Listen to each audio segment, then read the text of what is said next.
Yan kakabsat mga bunsoy, dito tayo sa veterans cemetery. Kawawa naman, parang abandon na siya. Yun yung mga lapida ng mga veterans to, lumaban, Filipino saka American soldiers. Lumaban ng World War II, pero tinan nyo, napabayaan na. No, talagang na to, talagang abandon na. Kumbaga abandon na cemetery. Veteran cemetery siya, yung mga sundalo. Yan. Yung mga iba hindi naman sundalo lahat. Yung mga iba nagtrabaho diyan sa Camp John Hay. Yan, yung mga nagtatrabaho din sa Camp John Hay. Yung iba sundalo talaga. Filipino saka American soldiers. Kaya tinawag na veteran cemetery. Yan o. Yan o. Yung mga lapido. Napabayaan na talaga itong sementeryo na to. Kawawa naman itong mga veterano, di ba? Actually talagang alam ko na abandon talaga itong na to. Dito nga marami nag-ghost hunting. Kasi malapit din dito yung Lady of Lawakan. Nababalitaan yon, yung White Lady of Lawakan. Banda rito yon. Yan. Yan, luman-luma mga lapido. Yan, veteran cemetery to. Kawawa naman itong mga veterans dito, mga nakalibing na pabayaan na. Yung entrada pa lang, halata mo na Camp John Hay. Teka, may dito, Camp John Hay Cemetery. This cemetery was officially established in the 1900s for Philippine and US military and civilians who served and died for the freedom of the Philippines. A total of 491 Philippine Scouts, US nationals and civilian employees of Camp John Hay and members of their families are buried here. May their souls rest in peace. 491 halos ang nakalibing dito. Grabe, no? Makikita nyo, masukal na talaga, di ba? Ayun, may mga lapid na pa dun, no? Kaya may mga sighting dito ng mga pag madaling araw dito, gabi, may mga sighting ng mga mumu dito sa lugar na to. Yung Lawakan Road Veterans to, Camp John Hay Cemetery, the 2nd. Yan. May they rest in peace. Kawawa naman itong mga veterans dito. Hindi man lang nabibisita yata na pagdadasal ng mga kamag-anak nila.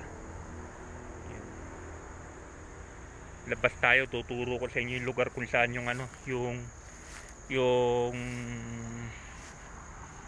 lugar kung saan yung White Lady of Lawakan. Wait lang, babalik din tayo rito. Papakita ko lang yung lugar.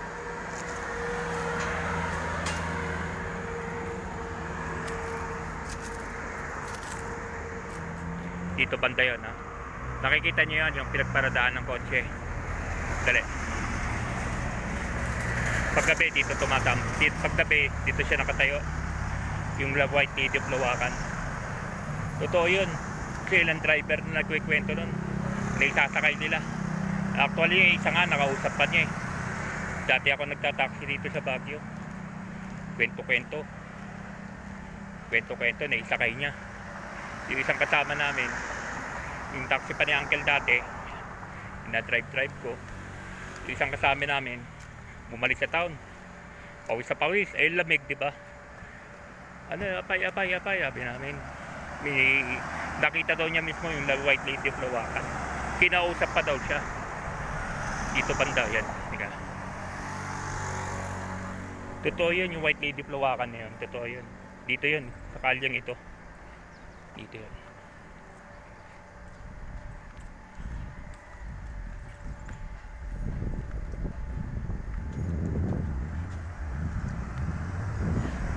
Yan o. Nakikita niyo yung parang tabi ng poste. Tabi ng poste, yung puno sa likod ng poste na yan. Diyan banda. Diyan tumatayo. Diyan siya tumatayo paggabi. Actually pa iba-iba nga siya. Minsan nandyan. Palipat-lipat siya ng pwesto. Minsan nandyan. Ito kadalasan nandyan. Yung likod ng poste na yan. Yan. Yan ang actual sighting. Totoo yun. Hindi biro-biro yun. ilang driver na rin nagkwekwento. Mapa-jeep. May isang jeep din dati, gabi na. Nagano siya, nag-last trip siya, pabalik siya ng town. Nag-iisa siya. Nagatid ng mga pasahero dito. Pagbalik niya, ayun nga, nag-iisa siya. Mamaya nagulat siya, may pasahero siya. Banda ron, nakaputi sa likod. Naka all white daw na babae. Ito puno na to. Yan. Minsan nakatayo raw dito. Ito puno na to. Tinuro na sa akin eh. Minsan nakatayo rito, minsan nakatayo doon. Paiba-iba rin siya ng location. Minsan dito, minsan doon. Pero madalas yata doon sa kabila. Yan. Pinakita ko lang kakabsat mga bunsoy. Dito tayo sa Lawakan Road. Yan. Sige kakabsat mga bunsoy, out na natin. Balik tayo sa town. Bye bye.